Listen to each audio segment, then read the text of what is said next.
Okay, with Ole Gunnar Solskjaer being named interim manager on a semi-permanent basis at Man United, we're not sure what's going to happen at Man United in the new year after Molde want him back in March. Yes, they want him back. They've loaned him to Man United on the pretext that if they do take him as permanent, they get a large amount of compensation of about £8 million. They've loaned him for 1.8 million. Even managers command transfer fees now. But let's have a look at his managerial statistics so far. His first spell at Molde between November 2010 and January 2014, he was decent. But his win percentage is actually lower than Mourinho's when he was sacked. So, in 125 games played, they won 69, they drew 25, and they lost 31 for a win percentage of 55.2. Then, at the beginning of January 2014, in the middle of the transfer window, he's brought in by Cardiff City after Malky Mackay has been sacked. And they only managed to play 30 games with him. 9 wins, 5 draws, 16 losses for a win percentage of 30. He takes over at the start. Obviously, he's in charge at the start of the championship campaign. It starts badly, and he is sacked. The only time he's been sacked in his career.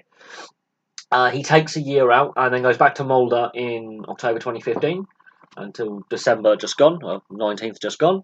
And in 118 games played, they won 66, drew 19, and lost 33 for a win percentage of 55.9%, which means his total managerial totals all time 273 top flight games managed, 144 wins, 49 draws, 80 losses for a win percentage of 52.7, which is lower than Jose Mourinho had as a win percentage at Man United.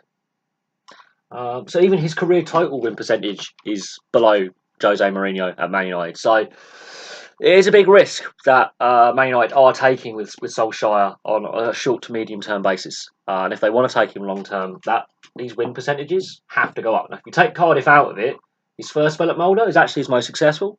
1 less games percentage wise than his second spell. But his spells are basically the same. They're in the 55, 56%. Now, the trophies he's won the Tippeligaen, which is the Norwegian top division, twice back to back as well, which is, in any sport it's hard to do, is to retain your trophy, in 2011 and 2012. So early on in his first spell at Molde, and then he won the Norwegian Cup in 2013 towards the end of his first spell at Molde. So this period, very successful, even with a win percentage of 55.2%, he won 3 trophies. So that's not bad. And 55 point whatever percent or 50 odd percent upwards win percentage is not bad. That's pretty good. Ferguson was 58, 59% Man United all time win percentage. So he's not a bad manager, but it's this time at Cardiff which is the big concern. This is his period in the Premier League and the Championship in English football as a coach, other than youth level, because he was obviously a youth coach at Man United after he retired from playing. Didn't have all those statistics to hand, and I didn't put them on the board because they're not senior statistics. Youth level and senior level are 2 different things. But this period of time here, these 30 games at Cardiff, this is what's concerning people. Obviously, when he was at Molde, he had a very, very limited time at Molde at that point. He was learning his managerial ropes. And yes, he had won a bit of silverware. Very successful period for the club. He goes to Cardiff with this reputation that, yes, he can take a club that's lost a bit of its success and a bit of its lustre and improve it, which he did at Molde. They hadn't won the league for a while. He wins it twice. So, very successful spell for that club. Goes there, terrible spell, gets fired, takes a while out, goes back to Molde and has similar stats to before. So it could have been a bad fit at Cardiff, or his style of football or his style of management doesn't work in the Premier League. That's what we're yet to find out. But he's not a bad little manager, and he's not the first ex-Ferguson player, yes, a guy who played under Ferguson Man United, to go into management and to make a reasonable success of it, actually. I think he's been one of the more successful ones, looking at the fact he actually has a trophy cabinet. And of course, any player that played under Sir Alex Ferguson going into management will be compared to him. And he's had 8 years of management now. He's won 3 trophies. That's not bad. It's still not Alex Ferguson. Whether he's the right fit for Man United with the Cardiff City mess that is yet to be seen. But I would say Cardiff City was a mess that any manager would have struggled with. I wouldn't put that blame on Solskjaer having poor managerial style. I'll put that down to Cardiff City at that time being an absolute shambles. Because look at his spells at Molde, the win percentage is 25 points higher. He's got 25% more win percentage. So I think it was a bad fit for the club. and him. But that is the concern going into this now interim spell with Solskjaer. But there we go. There's a brief look at Ole Gunnar Solskjaer's managerial stats.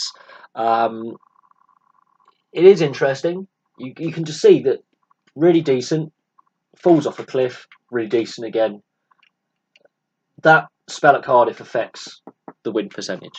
You take that spell at Cardiff out, we're looking at 55, 54% win percentage, and him being just a click behind Mourinho in actual win percentage over the last couple of years. But that period at Cardiff sums up, I think, an issue with that club rather than the manager.